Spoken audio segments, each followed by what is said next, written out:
un tema que siempre desequilibra, por lo menos genera una cierta inestabilidad psicológica en la población argentina y es la cotización del dólar. Ha llegado la cotización del dólar blue, como se le denomina, a 8,75. Es un precio que obviamente es ilegal. Es un El dólar dólar ilegal. blue es el dólar ilegal, no le pongamos otro tipo de definiciones porque en realidad no lo es. Y para que nos ayude a pensar, porque uno sabe que esto tiene que ver con que cuando se hace presiones sobre sectores económicos comienzan a apretar con este tema del dólar ilegal. Hablamos o nos comunicamos con un economista que de esto sabe mucho. Estamos hablando de Ricardo Aronskin. ¿Qué tal, Ricardo? Buenos días. Buenos días, ¿cómo están? Muy bien. Bueno, queremos saber por qué el gobierno nacional, a través de la autoridad de la presidenta de la Nación, se reunió ayer con Marcó del Pont en Olivos y el ministro de Economía y otros integrantes del Ministerio de Economía. Bueno, la verdad que desconozco puntualmente por qué la presidenta llamó a la reunión, pero da la impresión, por lo que dice la prensa, que había inquietud en el gobierno por los efectos que está produciendo esta especulación tan violenta en el tipo de cambio paralelo y digamos lo que mediáticamente se está logrando con esta situación, que es crear como un clima de incertidumbre económica, donde digamos muchos empresarios empiezan a preguntarse qué pasa, cuál es el tipo de cambio verdadero, etcétera, etcétera. La verdad que no es nuevo esto en la Argentina. Tenemos décadas de situaciones de este tipo, y no es nuevo durante... Se nos corta la comunicación, Ah, Ricardo. ¿Estás en ah, movimiento? no, Ah, estoy... A ver, por ahí me cambio de lugar, Ahora sí. quizás sea un poco mejor. ahora te Bueno, escuchamos. no sé hasta dónde se escuchó, pero digamos, No, sí, sí, digo, hasta que terminaste De y que no hubo es un nuevo en la cortecito. Argentina esto. Ujú. no es nuevo, y probablemente el impacto psicológico, como vos decías, que tiene sobre la población, tiene que ver con otros que pasaron en nuestra historia económica, concretamente la hiperinflación de 1989 contra el doctor Raúl Alfonsín y la explosión de la convertibilidad a fines de 2001. Lo que hay que decirle a la gente común, que no tiene por qué tener toda esta información, es que la situación es Es... Se- tal, sino todo lo contrario, tiene reservas y por lo tanto no hay ninguna condición objetiva para que se produzca un estallido cambiario. Ujú. Lo que se está generando artificialmente es en un mercado que mueve como máximo 30 millones de dólares. Quiero Sí. recordar que la balanza comercial argentina es 80.000 millones de dólares. Ujú. Este mercado artificial, donde están operando una serie de actores aparentemente bastante grandes, lo que busca instalar es como la idea de que en realidad el tipo de cambio actual no sería el adecuado y habría que pasar a un tipo de cambio diferente. Ujú. Eh, digamos, es claro que eso está expresando el interés sectorial de los exportadores, que están buscando, por supuesto, tener ingresos más altos. Es como si en una paritaria los trabajadores dijeran, bueno, queremos un aumento del 25% para recuperar nuestros ingresos. La diferencia es que estos actores no lo hacen vía paritarias, Claro. sino que lo hacen vía una presión tremenda sobre la sociedad a través de los medios de comunicación que se hacen eco de esto y lo naturalizan como si fuera un hecho económico neutro, sino que claramente acá hay una operación política de algunos actores económicos para que mejore sustancialmente sus ingresos a costa del resto de los ingresos de la sociedad.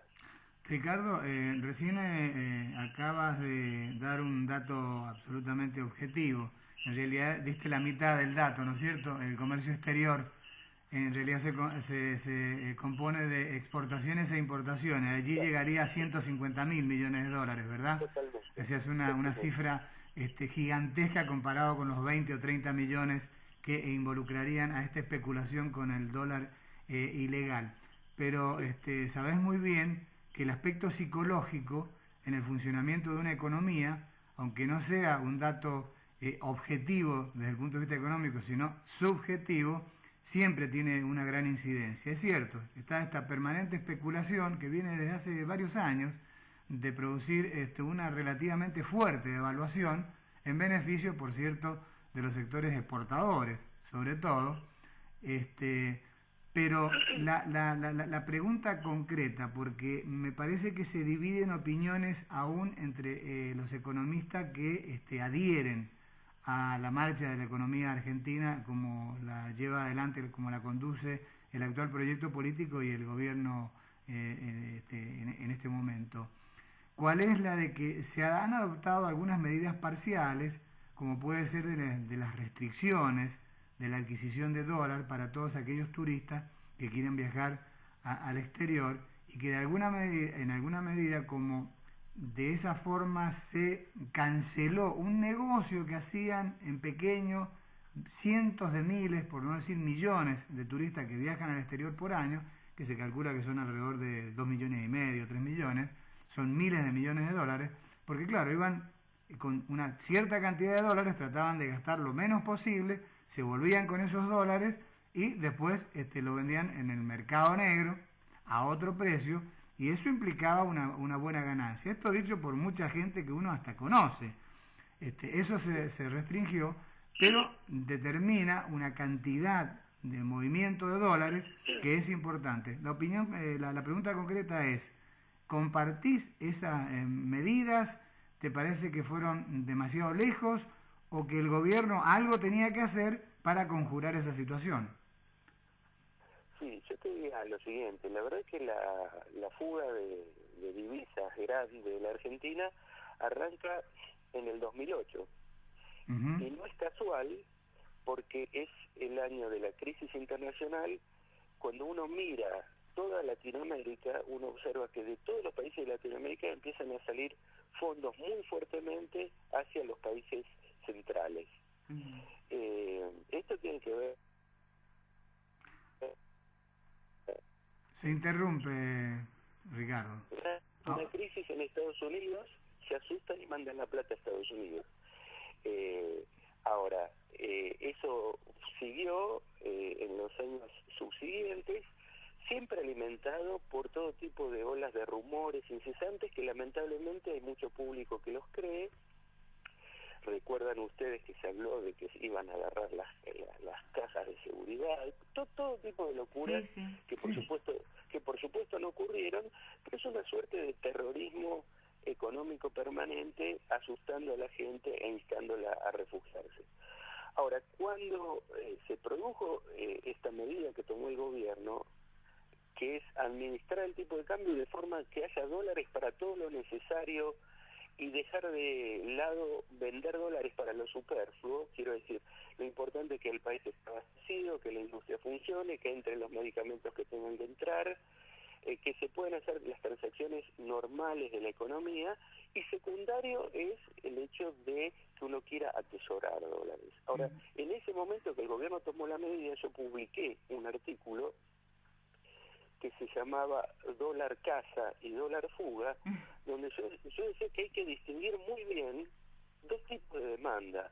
Una demanda que tiene la gente común, normal, trabajadora, que tiene que ver con que quiere ahorrar en algo, porque se quiere comprar en algún momento una casa o un auto o algo, que esa necesidad de ahorro debe ser atendida por el gobierno, es decir, se le debe suministrar a la gente algún mecanismo de ahorro confiable, Sí. para competir con el dólar, porque si se deja al dólar como el único instrumento capaz de preservar el ahorro, en este caso estamos frente a otra cosa, que no es solamente preservar el ahorro, sino multiplicarlo. Acá ya tenemos otro tipo de juego. Claro. Entonces me parece que hay que separar estos dos conjuntos poblacionales. Uno es la gente normal, común, que tiene sus intereses en la Argentina, que apuesta al país, que piensa vivir acá, y que por lo tanto quiere ahorrar normalmente, y hay que darle un instrumento para que lo haga. Y otros son los especuladores, que son una figura permanente en la sociedad argentina, que han tenido éxitos notables, volteando al gobierno de Alfonsín, después vaciando la economía argentina en el 2001 para después reingresar los dólares y hacer ganancias absolutamente increíbles, y que intentan nuevamente algún jueguito de ese tipo. Y lo están tratando de hacer en estos días. Las diferencias macroeconómicas son muy grandes, el país está mucho más sólido que en 1989 o que en 2001, hay una voluntad política mucho más fuerte del gobierno, y me parece que algunos errores que se han cometido pueden ser subsanados si se actúa con una lectura muy adecuada de la realidad. Ricardo, una cosa con respecto a lo último que acabas de decir. ¿Qué pasa con esa intención del gobierno nacional de quebrar una cultura en torno al dólar, que es el único país del mundo que la tiene y que verdaderamente en mayor o menor medida nos causa un daño muy grave? ¿Se pueden tomar otro tipo de medidas que las que se han tomado para de alguna manera desalentar? Por supuesto, hay que ofrecer alternativas, y evidentemente con las alternativas de los bonos de YPF no alcanza, porque deberíamos ofrecer más alternativas. ¿Qué pasa con eso, Ricardo? Sí, hay dos cuestiones. Hay elementos, digamos, racionales en este amor por el dólar, y hay elementos irracionales. Dentro de los racionales es que el dólar en momentos determinados de la historia argentina ha cumplido funciones importantes, sobre todo de preservar el valor de los ahorros. Entonces, lo que hay que hacer es que haya instrumentos alternativos que puedan preservar el valor de los ahorros, que no sean el dólar y que sean confiables. La segunda cuestión son los elementos irracionales. Esto quiere decir, con tanto tiempo de crisis económicas y problemas, y recordemos que en estos días se murió Martínez Dios, que tiene mucho que ver con esta cuestión, la verdad es que se ha hecho una especie de mito de que hay que agarrarse del dólar, que es lo único sólido que hay en la Argentina. La verdad es que lo más sólido que tenemos es la producción, la producción de riqueza. Eso es lo que nos va a salvar, lo que nos va a hacer prósperos, lo que va a garantizar que tengamos una sociedad donde valga la pena vivir. No el dólar. El dólar es la salvación individual. Y lo que tenemos que apostar es una salvación colectiva. La salvación colectiva es que nuestro país crezca, tenga un modelo productivo, tenga un modelo de generación de riqueza, de puestos de trabajo de calidad. Para eso hay que empezar a desmontar la especulación en torno al dólar, que hay que hacerla analizando qué funciones cumple el dólar, que pueden ser reemplazadas por otros tipos de instrumentos económicos, y después la batalla cultural, si ustedes quieren, para que los argentinos se saquen el dólar de la cabeza. Me parece que es un debate público, colectivo, en donde deben participar las universidades, los intelectuales, las instituciones de la sociedad civil, los sindicatos, las ONG, todo. Muy bien, Ricardo Aronskin, muchísimas gracias por esta comunicación. No, gracias a ustedes. Un abrazo. Licenciado en Economía de la UBA, profesor en la Facultad de Ciencias Sociales y Ciencias Económicas, también de la UBA, y docente en la Maestría de Historia Económica de la Facultad de Ciencias Económicas de la Universidad de Buenos Aires.